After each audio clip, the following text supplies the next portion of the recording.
আজকে করব হাতে মাখা কুচো চিংড়ি।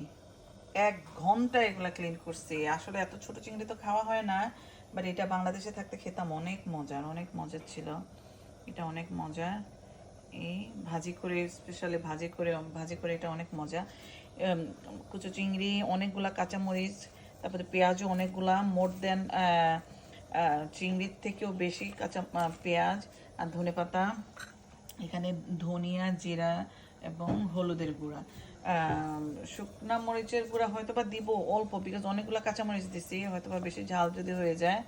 এই তো সব কিছু একসাথে দিয়ে দিলাম। এখন একটু ধনিয়া লবণ দিব পরিমাণ মতো। এখন দিব তেল। তেলটা দেওয়া হয়ে গেছে। এখন এটাকে মাখাবো ভালো মতো, ইচ্ছা মতো। অবশ্য যদিও কি বলে, এটা এটা নিয়ে